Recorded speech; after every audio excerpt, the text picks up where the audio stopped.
All right, folks, this is Leroy Cruz, your life applications officer. I'm going to put this on my uh,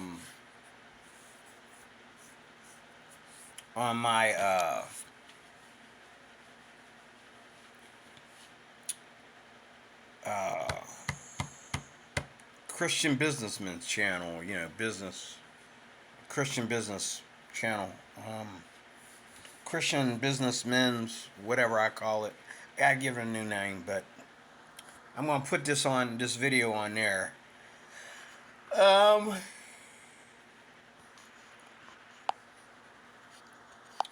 I was talking to somebody today at work.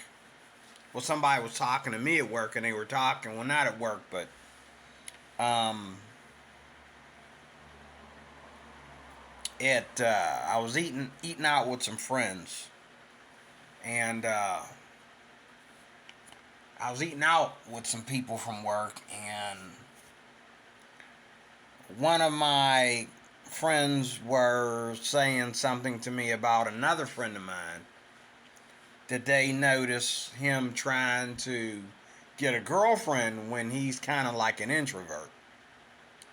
And he doesn't know how to talk to women. He doesn't have game.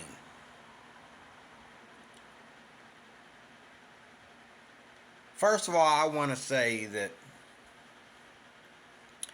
everybody needs love. Everybody needs love. And love is not based on who has more game. Maybe going out and finding a girl to give you free sex is about game. But when a man is looking to settle down with a companion, okay, and settle down and invest everything he has into a loving marriage that he thinks will be what he's been wanting all his life, okay, the women are just as much involved in that as the men. It's not all about men doing all the work, and the women just have to sit there and put on their most sexiest clothing and go out on a town and get all these different men to do all these different favors for her, and then they just pick one.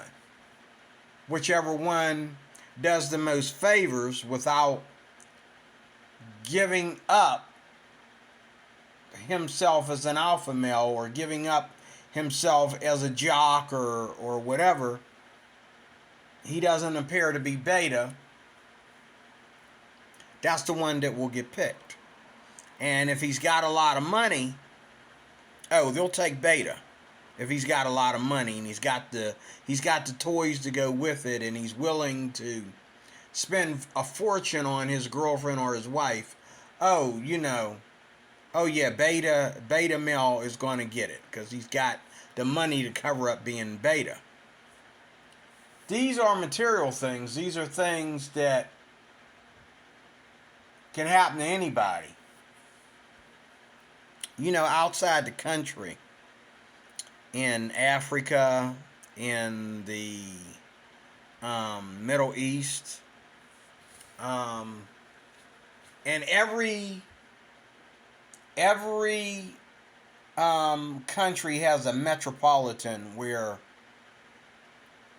women tend to be more feminist, and men tend to be more arrogant and more macho, okay, than what they're supposed to be. And I've been watching a bunch of videos on the way home since we were talking about my friend today who's trying to get a girlfriend, and he doesn't know how to keep his momentum going when he's talking to girls. And I told my friends, I says, well, I don't either. I really suck at trying to talk to a woman because, I'll be talking and then I'll get lost,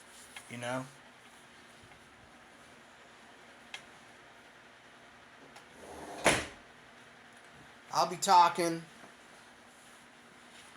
to a lady, and all of a sudden I'll just lose her because I went somewhere that she wasn't ready to go, or she didn't really care about me taking a conversation to a higher level.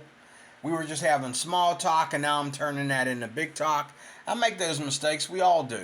But some guys have the gift of gab, and the gift of gab gets them the gift of snatch. Okay? And, but you got to understand something. One thing you got to understand is that when women go out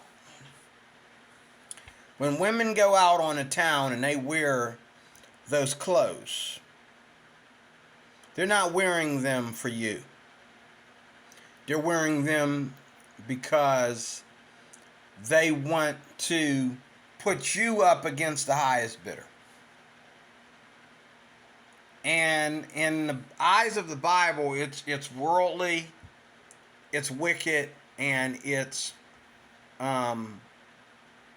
enticing. It's a snare. Okay? When a woman goes out, when a man goes out, and he's looking for love. See, if you're looking for just sex, you should start the conversation off with, I'm out tonight, and I'm just here to drink and find somebody to have sex with. Okay?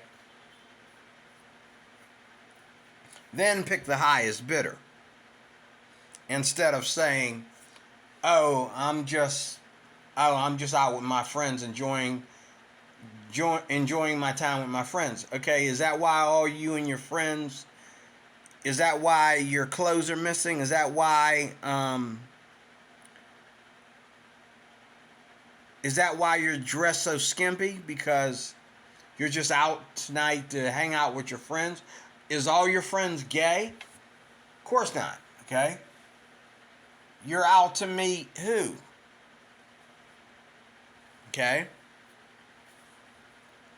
Women fail because women are more concerned about making men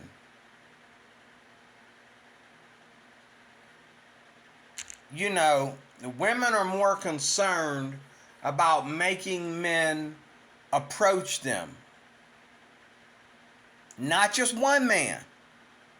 Because if it's just about one man, she can go to that man and talk to that man, and then she can, meet him on the town when she knows he's going to be around, and put on her little skimpy outfit and plan to meet him.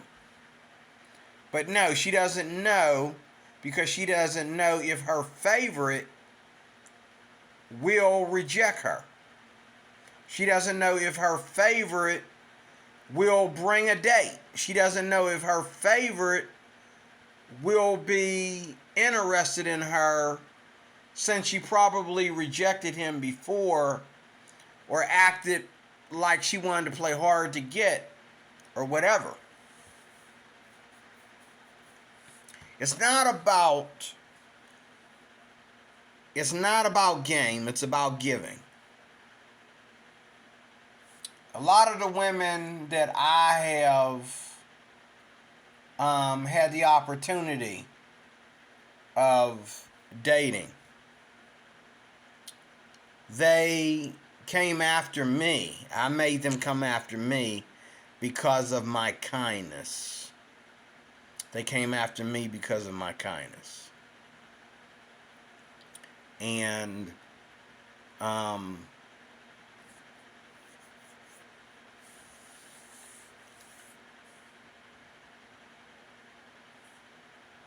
want any woman that comes around me to know that if you need something that doesn't require a husband, I will give it to you free of charge. I don't need you to be my girlfriend. I don't need you to have sex with me. I will give it to you if I can. Because you ask nicely. Because you know. But let me tell you something. Any woman that thinks that she can counsel men how to ask for sex. She's talking for herself. And she's being very arrogant. A man doesn't have to ask a woman for sex. Okay? If a man goes out and asks women for sex, then he's meeting the wrong women, first of all. He's meeting women that have a title to who they are and what they do. And they're not to be taken seriously. But you seriously might be able, for a pack of cigarettes or a beer or a bottle of wine, or get her them wonderful shoes, okay, or whatever, and she might just, you know, she might just give you what you want. But the thing is, we don't ask women for sex. Sex happens between a man and a woman that love each other. First of all, sex better happens between a husband and a wife that love each other. Okay? And sex doesn't have to happen between a man and a woman that love each other because they're married. So they can just make it happen. Well, you want sex, okay. Because when you get married, your wife's body is yours and your body is hers, okay? And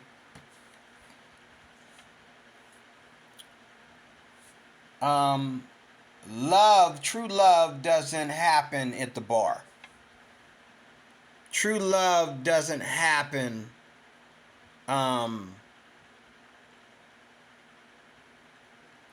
even in college. It doesn't happen. It doesn't happen at the bar or the nightclub. Okay, it doesn't happen at a singles party.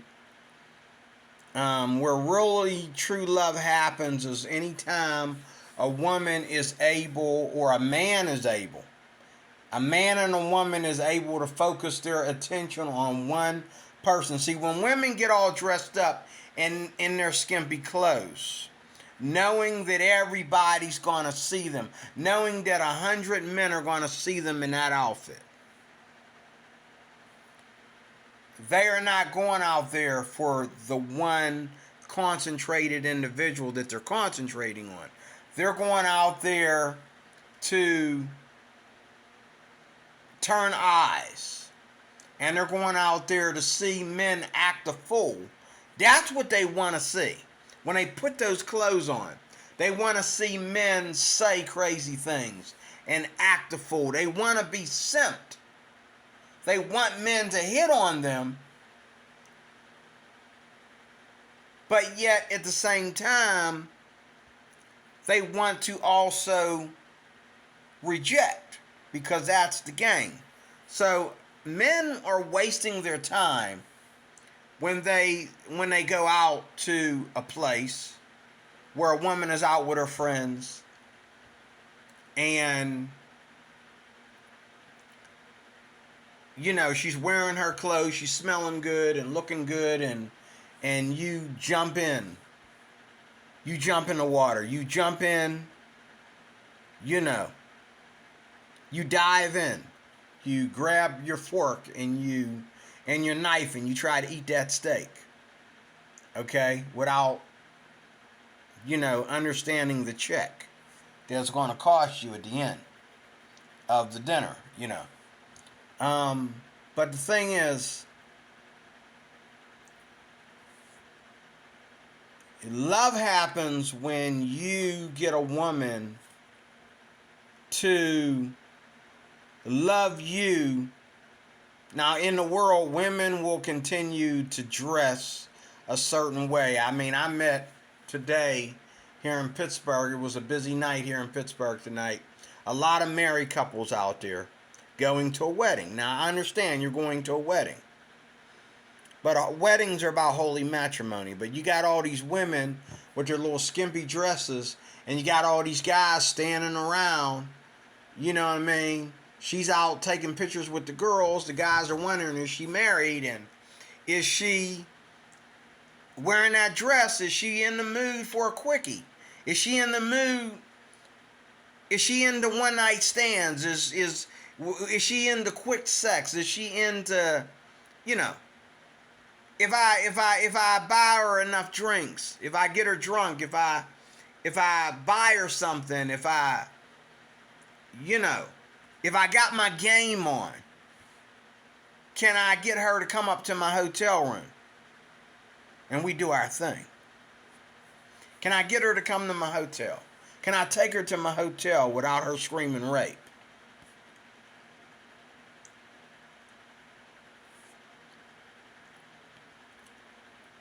But when you get a woman to put behind her beauty for love, her sex appeal for true love, okay? When you get a woman to concentrate on true love, and when you get a man to concentrate on true love, to put true love above sex, to put true love about what we're going to wear to the bar today, or what we're going to wear to church today, or whatever. Put true love above all that. Put true love about the other guys. See, this is the problem with women right here. When you marry a man, and it's the problem with men too. When you marry a man, he is the king. When you marry a woman, she becomes the queen. Your husband is your king. Your wife is your queen. There is nothing. And I watch couples today. I was talking to somebody today too about how, you know, there was a guy who was so impressed that his wife had picked him. And he's like, why'd she pick me? And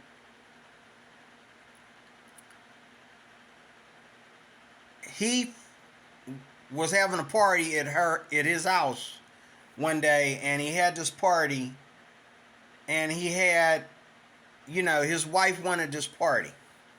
So he had a party because he wanted to please his wife. He wanted to, you know, entertain his wife's friends. But he caught his wife in their bedroom with one of his friends.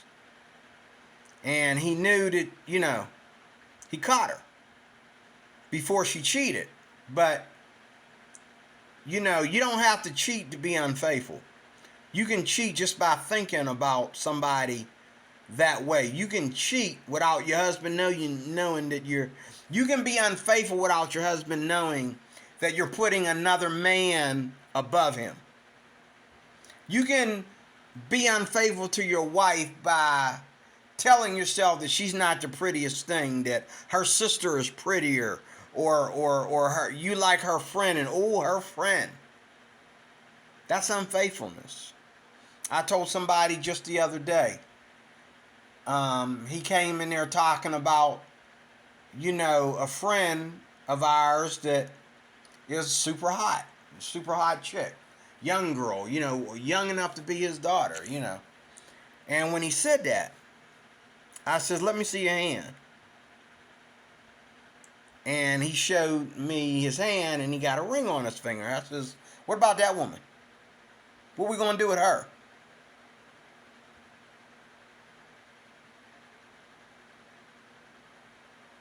What we gonna do about that woman? We just gonna push her to the side so you can have your way with little hot Miss Hottie over here?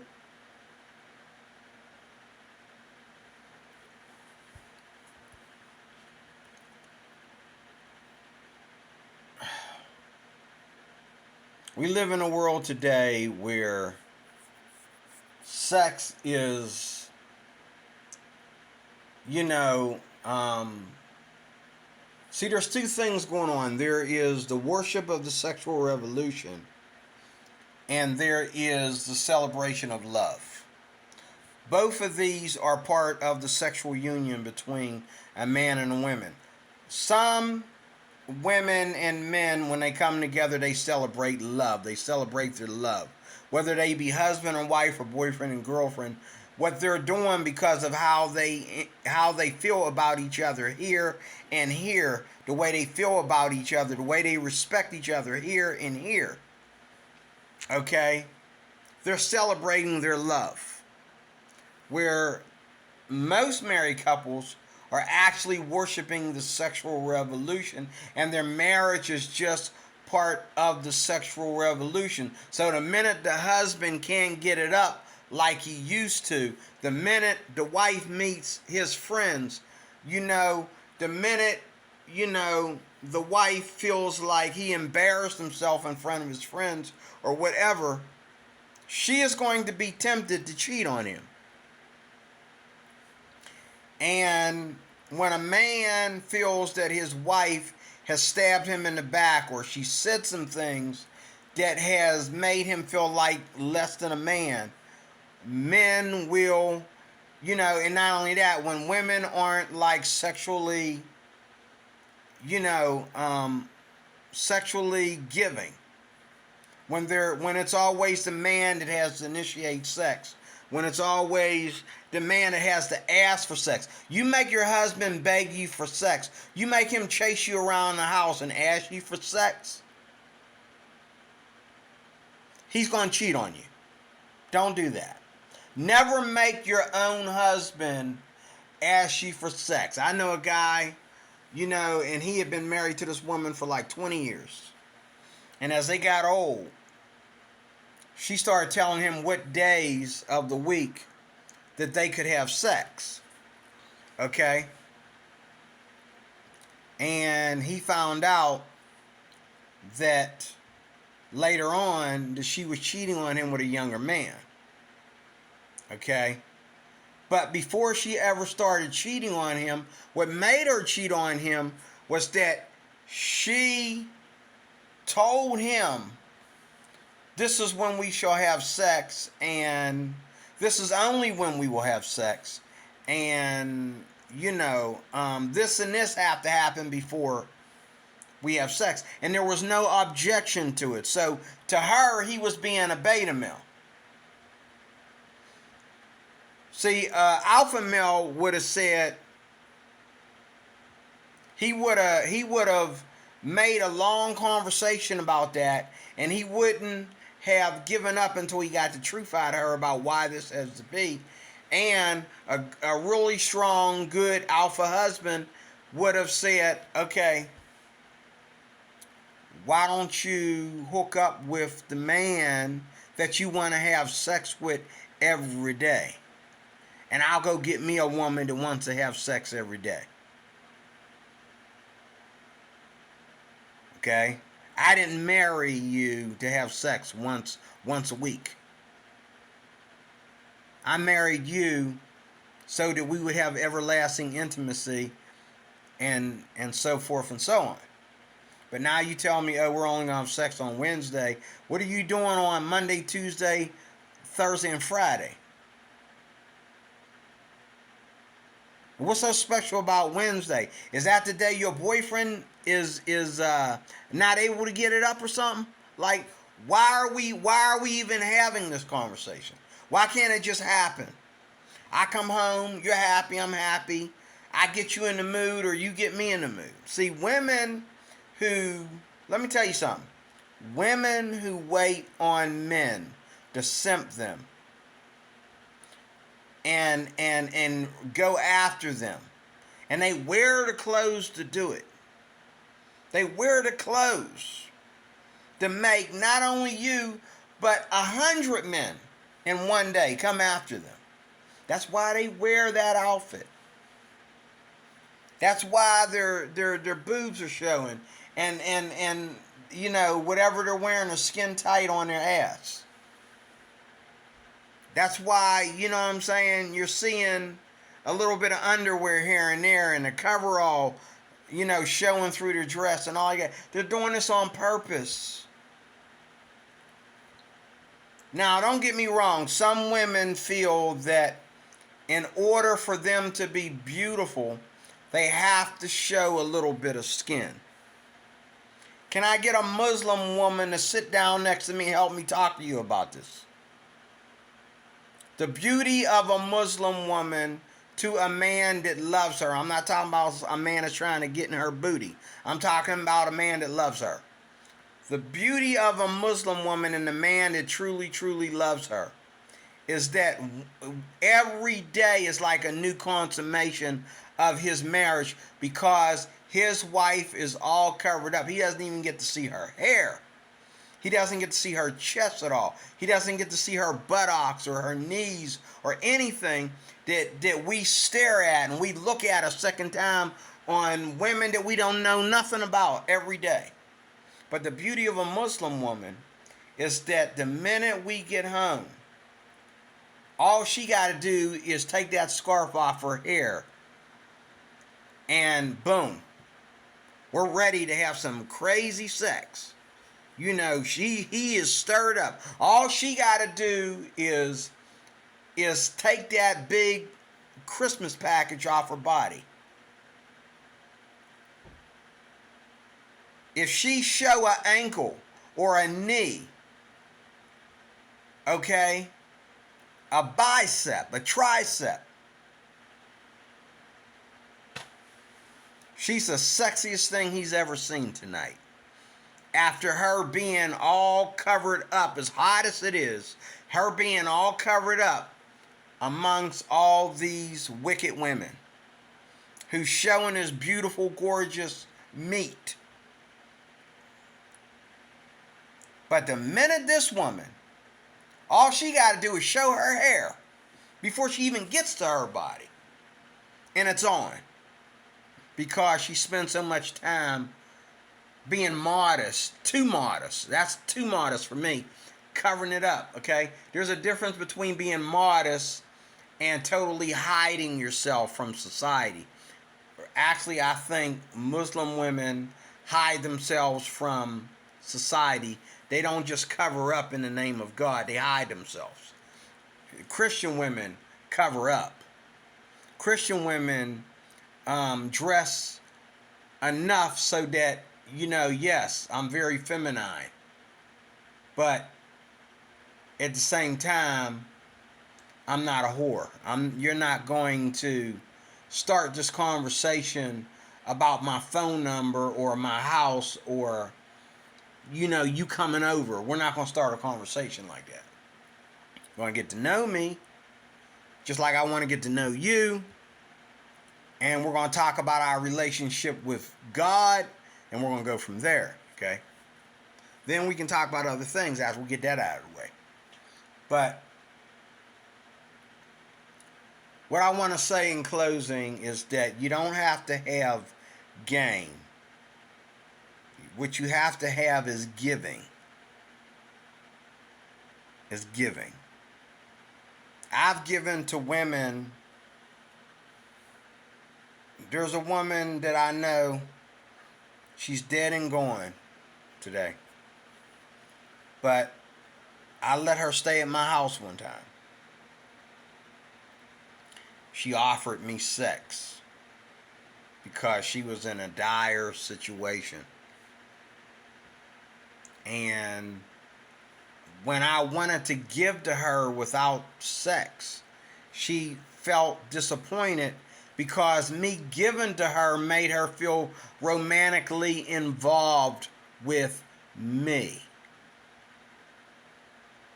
And she wanted me to be her man because that's the way she wants her man to take care of her. She wants her man to take care of all her needs. She wants her man to, she just wants to live off of him, and she's supposed to, the man that she's going to marry anyway. And she's supposed to live off of him and let him be the king. And in my house, I had that when she stayed at my house. I was the king of my castle, and her daughter were in my care. Okay? They were protected and sheltered and fed and everything they needed in my care. And at that time, I happened to have the money, way more than I have now. I had the money to give them whatever they needed, and it made her feel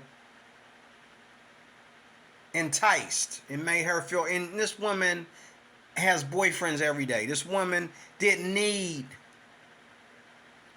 to like come after me. She could have told me, hey, thank you for all your help. I got a guy coming to pick me up.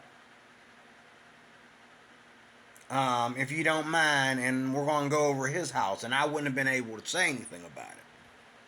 But I told her that I'm ministering to you. I'm not trying to get anything out of you. I don't want your sex. I don't want your sexual favors. I want to help you.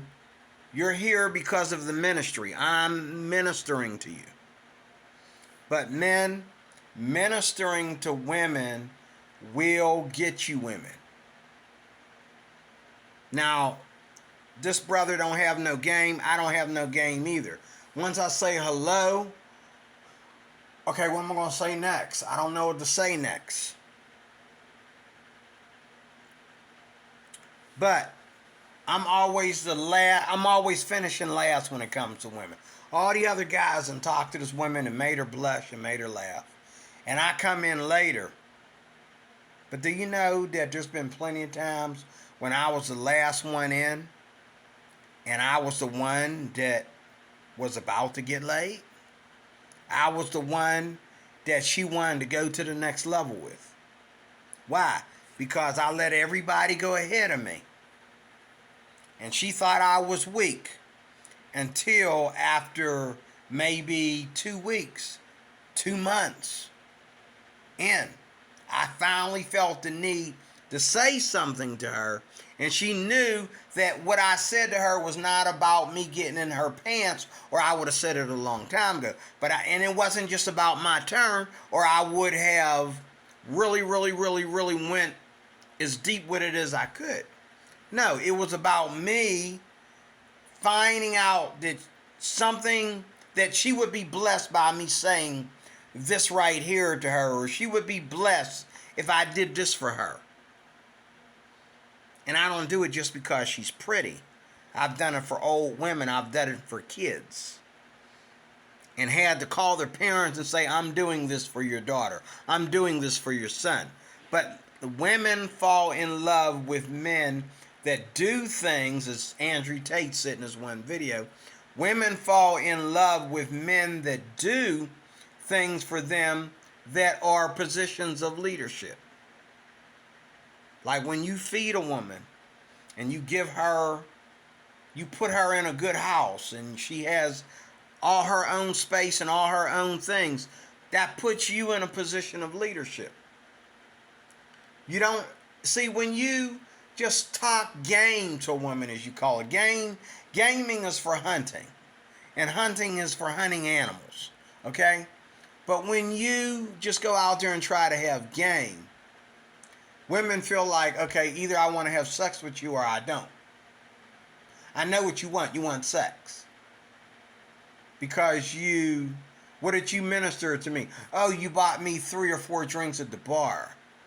Oh, what did you do for me? Oh, you wanted my phone number. I know what that is. You want sex. And it's a matter of, do I want to have sex with you or not, and when? And obviously, what I'm seeing here is that we're supposed to have sex and decide from the great sex that we might have, or the worst sex that we're going to have, ever, okay? Whether we want to be boyfriend and girlfriend or not. And that's the fallen state of the world today. We have worship of the sexual revolution, and we have the celebration of love. People of the world worship the sexual revolution as they keep renewing it and turning it into other things. And people in the church celebrate love. They celebrate the love between their husbands and wives. People outside the church, they worship the sexual revolution with their lovers that are not their husbands, that are not their wives. The sexual revolution is one thing. That's why you got to be careful what you say to a woman. The sexual revolution is one thing. But the celebration of love is for married couples. Okay? And every time, once you've consummated your marriage, which is sex, every time you have sex again after that, it's a celebration of your love. It's not you hooking up with a husband because you have sexual needs, or hooking up with a wife because you have sexual needs. That's all fine and dandy, but it doesn't end there. If it ends there, then we're in violation. It can't end there. It has to move forward. But do we really need game? You know, you need game to sell a product. Women need game to use their sex appeal to get high value men to do things for them, or to marry them, or to move them in with him, move her in with him.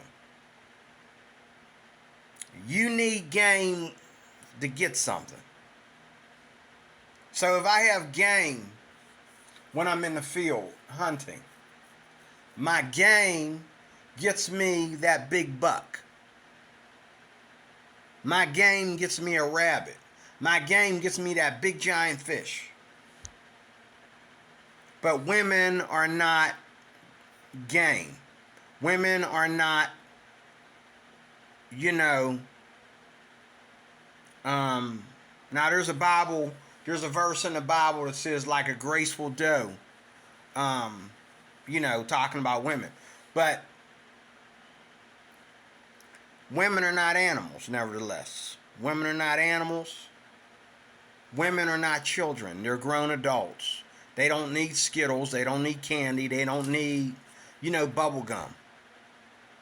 That's what small talk is. Popping some gum. Cracking gum with some Skittles. That's what small talk is. Some of us guys suck at small talk. I know I do. I suck at small talk. Now lately, I found out that in the Uber, when I do Uber, women love the small talk with me. I've gotten women who seem like they're having a really, really bad day to open up and talk to me in the Uber, because the only reason why I'm talking to her is because I don't want her to think I'm ignorant. Not that I really care about talking to this woman. She's very pretty. I'm looking in my mirror. She's very pretty. She's very pretty to behold. But I don't know anything about this woman. So I'm not in simp mode because I don't know her. Okay? But the thing is, just like today, I was talking to a woman about Pittsburgh. Pittsburgh is the pain in my butt right now. Pittsburgh is my last nerve. Pittsburgh has destroyed my whole left side, man. Like, I'm sick of Pittsburgh. Okay? And, whether guy or girl, they get in the Uber and something happens, somebody cut me off in traffic or something like that, or somebody's driving like a maniac or something, we get to talking small talk about it. And then these women, as I go further and further and vent, and I shut up and let them vent. You got to let women talk more than you. That's not a matter of game. That's a matter of common sense. That's a matter of social involvement, social interaction, social experience. You got to let a woman talk more than a man, or she's going to let you talk and she's never ever going to want to be even around you again. Next time she get in your Uber, she's just going to say, shut up. I'm really not in the mood today. Can you just drive? Okay? But when I'm in the Uber and I don't want these women to think that I'm ignorant, So, I'll say something.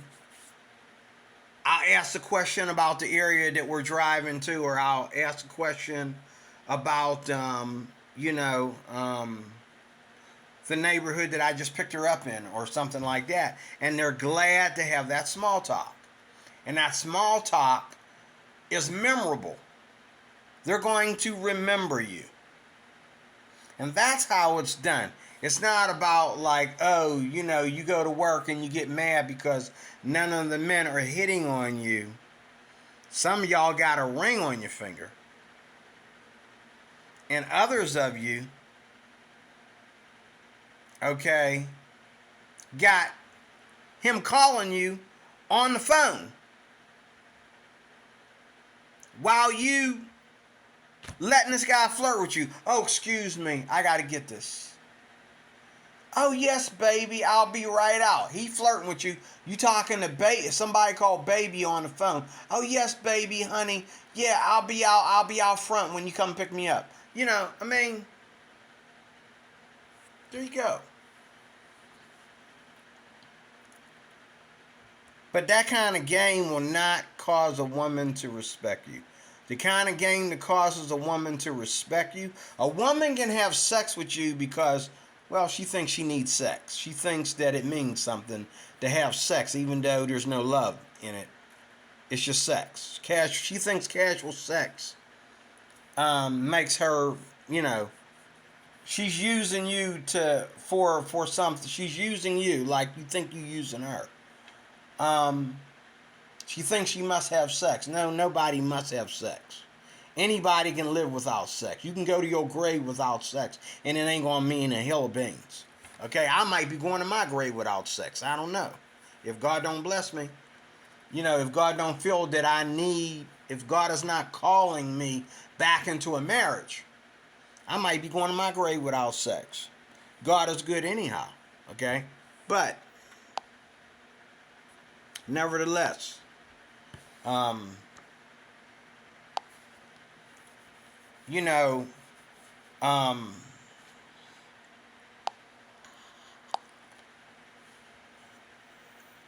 God designed marriage and God designed sex.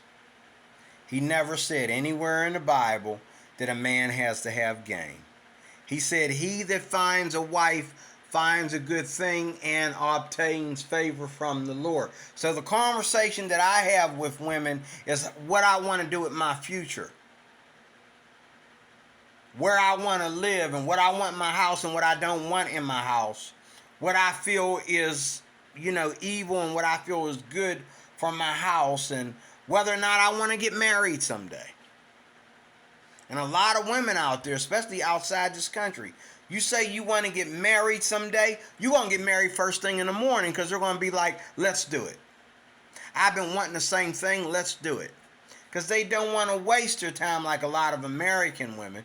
They don't want to waste their time on having all this sex and wait, I walked out of this without a husband? Wait a minute, I got pregnant and I don't even have a husband? Women don't want to go through that outside the country. Women outside the country know that either you're a prostitute or you are a woman who is seeking a husband. And if you meet a guy and you become close, y'all can just get married. It has to be forever because you don't want to keep breaking up and you don't want to go to your grave on a divorce notification, on a recent divorce. You don't want to go to your grave after you've been divorced for 10 years or more. You don't want to go to your grave alone. Okay? You want somebody to exceed you. Especially the men. You want somebody to exceed you. But the sexual revolution isn't the answer. What is the answer is men ministering to women. And women fall in love with different men. Secondly, everybody needs love. So you can stereotype me and my friend that doesn't know how to, he's an introvert, he don't know how to talk to women. Okay? You can criticize us all you want to, but we need love too. And we don't have to read a bunch of books. I don't have to listen to Andrew Tate, or Fresh and Fit, okay, to be able to go to get to first base with a woman, or second base for that matter. All I have to do is give of myself, give of those things that everybody wants that I might have, whether it be a little bit of money, or whether it be object, or whether it be talking to somebody, banding together with people to make something happen for this woman, or whatever it might be.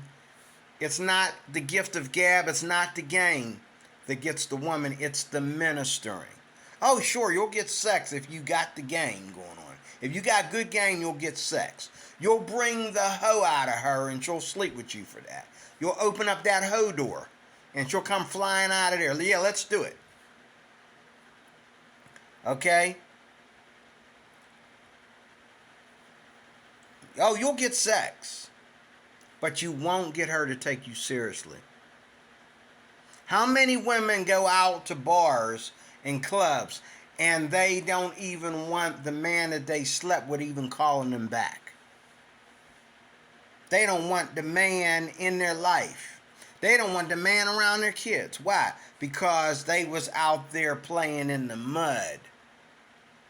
They don't want the mud in their house. They don't want the mud, coming to visit them when they out with their friends. They don't want their friends to know about the mud. But you was out there playing in the mud like an idiot.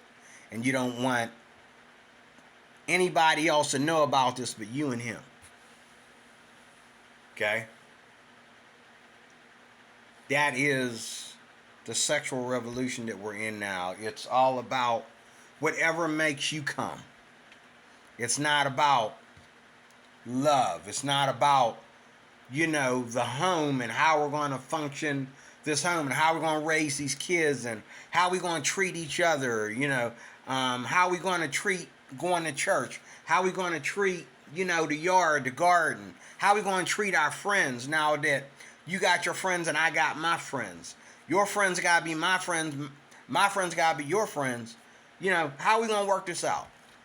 These are the things you need to work out quickly when you feel like you're falling in love with someone.